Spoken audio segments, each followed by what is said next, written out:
کہا جاتا ہے کہ وقت سب کچھ بھلا دیتا ہے، لیکن کچھ یادیں ایسی ہوتی ہیں جو پتھر پر لکیر بن جاتی ہیں۔ کچھ جذبے، کچھ رشتے، کچھ محبتیں ایسی ہیں جو وقت کی دھول سے مٹتی نہیں ہیں، بلکہ زمانوں تک دلوں کو چھوتی رہتی ہیں۔ آج کی اس ویڈیو میں ہم ایک ایسے ہی عشق کی داستان کو گہرائی میں اتریں گے، جو صرف دو دلوں کے بیچ کا معاملہ نہ تھا، بلکہ ایک ایسا شاہکار تخلیق کر گیا جو دنیا کے 7 عجائبات میں شمار ہوتا ہے۔ تاج محل، ایک سفید سنگ مرمر سے تراشا گیا خواب، ایک ایسی عظیم یادگار جسے دیکھنے ہر سال لاکھوں لوگ آتے ہیں، مگر بہت کم لوگ جانتے ہیں کہ اس کے پیچھے کتنے آنسو، کتنی محبت اور کتنا دکھ چھپا ہوا ہے۔ تاج محل کی کہانی صرف ایک عمارت کی نہیں، بلکہ ایک ایسے جذبے کی ہے جو موت کے بعد بھی امر ہو گیا۔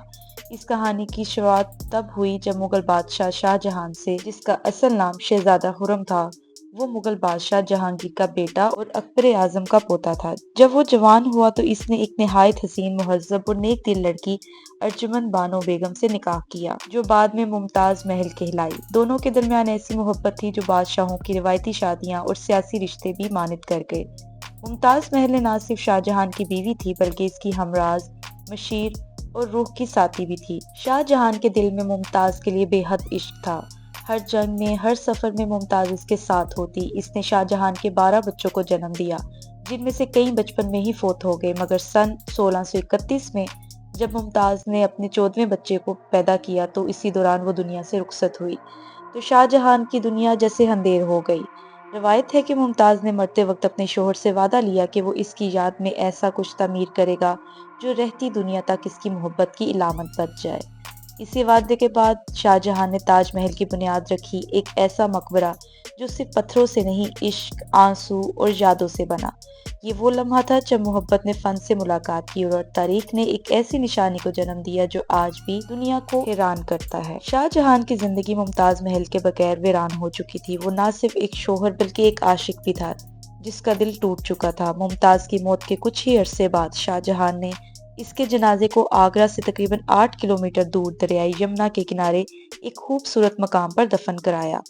وہ مقام جو قدرتی طور پر پرسکون، دلکش تھا اور ممتاز کی آخری آرامگاہ بننے جا رہا تھا، اور وہیں شاہ جہاں نے اپنے اس وعدے کو پورا کرنے کا آغاز کیا جو ممتاز کے ساتھ کیا تھا۔ تاج محل کی تعمیر سن 1632 میں شروع ہوئی۔ اس عظیم منصوبے کی قیادت استاد احمد لاہوری کے ہاتھوں میں دی گئی، جنہیں مغل دور کے ماہر معماروں میں شمار کیا جاتا تھا۔ بعض مورخین کے مطابق تاج محل کی منصوبہ بندی میں ترک، ایرانی اور ہندوستانی فن تعمیر کا حسین امتزاج موجود ہے۔ ہر اینٹ، ہر ستون اور ہر گنبد ایک الگ کہانی بیان کرتا ہے، اور ہر نقش ایک نازک جذباتی احساس کو مجسم کرتا ہے۔ کہا جاتا ہے کہ تاج محل کی تعمیر پر تقریباً 20,000 کاریگر، معمار، خطاط، سنگ تراش اور ہنرمند کام کر رہے تھے، جنہیں مختلف ممالک جیسے ایران، ترکی، وسط ایشیا اور خود ہندوستان سے بلایا گیا تھا۔ ان سب کو رہائش، تنخواہ اور سہولیات دی گئیں تاکہ وہ مکمل یکسوئی کے ساتھ اس فن کو تخلیق کر دیں۔ یہ تعمیراتی عمل تقریباً 22 سال تک جاری رہا۔ سن 1653 میں تاج محل مکمل ہوا۔ سفید سنگ مرمر کو راجستھان کے مکرانا کے پہاڑوں سے منگوایا گیا،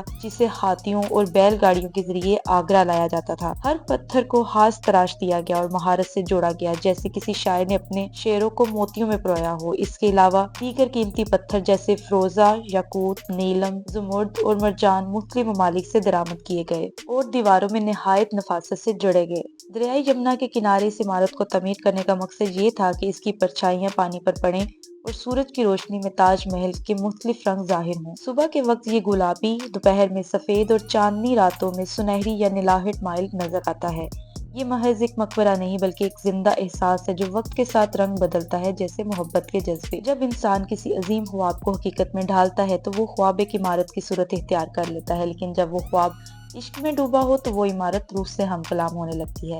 تاج محل ایسی ہی ایک عمارت ہے جو نہ صرف سنگ مرمر سے بنی ہے بلکہ جذبوں کی تراش، محبت کی کشش اور حسن کی انتہا کو ظاہر کرتی ہے۔ اس کا فن تعمیر ایسا ہے کہ جو پہلی نظر میں انسان کو مبہوت کر دیتا ہے، اور جب وہ گہرائی سے دیکھے تو ہر اینٹ، ہر محراب اور ہر گنبد میں ایک نئی حیرت اس کا انتظار کرتی ہے۔ تاج محل کی مرکزی عمارت ایک بلند چبوترے پر تعمیر کی گئی ہے، جس کے چاروں طرف 4 مینار کھڑے ہیں۔ یہ مینار نہ صرف جمالیاتی توازن فراہم کرتے ہیں بلکہ ان کا جھکا ہوا انداز انجینئر کا شاہکار ہے۔ تاکہ زلزلہ یا کوئی قدرتی آفت آنے کی صورت میں یہ مینار اندر کی طرف نہ گرے بلکہ باہر کی سمت گریں، مرکزی عمارت کو نقصان سے بچا لیں۔ یہ اس دور کے معماروں کی عقل کا منہ بولتا ثبوت ہے۔ تاج محل کا گنبد اپنی نوعیت میں بے مثال ہے۔ یہ ایک ایسا سفید گنبد ہے جسے پیاز نما کہا جاتا ہے اور اس کے اوپر ایک سنہری کلش نصب ہے جو اسلامی فن تعمیر کی علامت ہے۔ اس گنبد کے نیچے وہ مقبرہ واقع ہے جس میں ممتاز محل آرام فرما رہی اور بعد میں شاہ جہان کو بھی وہیں دفن کیا گیا۔ عمارت کی دیواروں پر قیمتی پتھروں سے بنے پھول، بیلیں اور دیگر نباتاتی نقوش بنائے گئے ہیں جو نہایت نفاست اور باریکی سے تراشے گئے ہیں۔ سرخ، نیلے، سبز اور زرد رنگوں کے پیش قیمت پتھر سنگ مرمر کی سفید سطح پر ایسے چمکتے ہیں جیسے کسی مصور نے قدرتی پھولوں کو پتھروں میں قید کر دیا ہو۔ تاج محل کا ایک اور حسین پہلو اس پر کی گئی اسلامی خطاطی ہے۔ قرآن کریم کی متعدد آیات نہایت خوبصورت انداز میں دیواروں، دروازوں اور محرابوں پر کندہ کی گئی ہیں۔ ان خطاطیوں کے لیے بلیک ماربل استعمال کیا گیا ہے جو سفید پس منظر پر نہایت خوبصورت اور گہرے انداز میں نمایاں ہوتا ہے۔ سب سے حیران کن بات یہ ہے کہ یہ خطاطی اس زاویے سے کی گئی ہے کہ چاہے انسان قریب ہو یا دور، ہر حرف ایک ہی تناسب میں نظر آتا ہے۔ یہ اس وقت کے فنکاروں کی ذہانت اور ریاضیاتی مہارت کو ظاہر کرتا ہے۔ تاج محل کے اطراف موجود باغات کو چہار باغ طرز پر ڈیزائن کیا گیا جو اسلامی جنت کی علامت سمجھا جاتا ہے۔ چاروں طرف پانی کی نہریں، سنگ مرمر کے فوارے اور متوازن درختوں کی قطاریں اس مقام کو روحانی طور پر پرسکون بناتی ہیں۔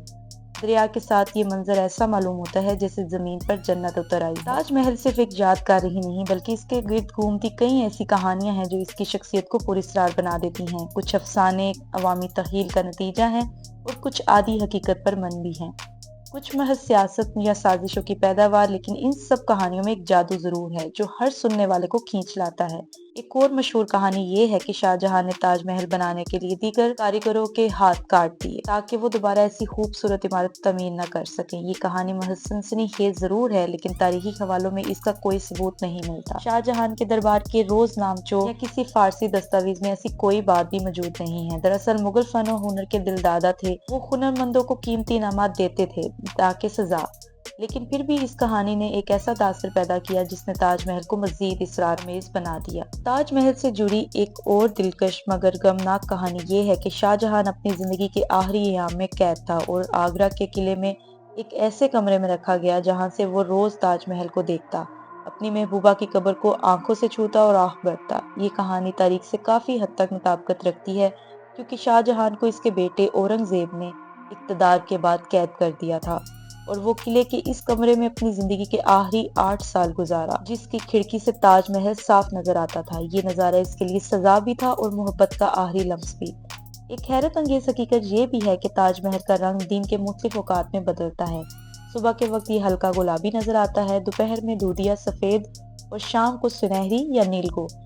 چاندنی راتوں میں تو یہ عمارت کسی خواب کی مانند محسوس ہوتی ہے۔ ماہرین کے مطابق یہ سنگ مرمر کی نوعیت قدرتی روشنی اور پانی کے عکس کا کمال ہے، لیکن عوامی ذہن میں یہ بھی ایک روحانی پہلو پیدا کرتی ہے، جیسے ممتاز کی روح اس میں سانس لے رہی ہو۔ ایک اور کم معروف مگر دلچسپ مفروضہ یہ ہے کہ شاہ جہاں نے اپنا مقبرہ بھی یمنا کے دوسرے کنارے سیاہ سنگ مرمر سے بنانے کا ارادہ کیا تھا تاکہ دونوں مقبرے ایک پل کے ذریعے جڑ جائیں۔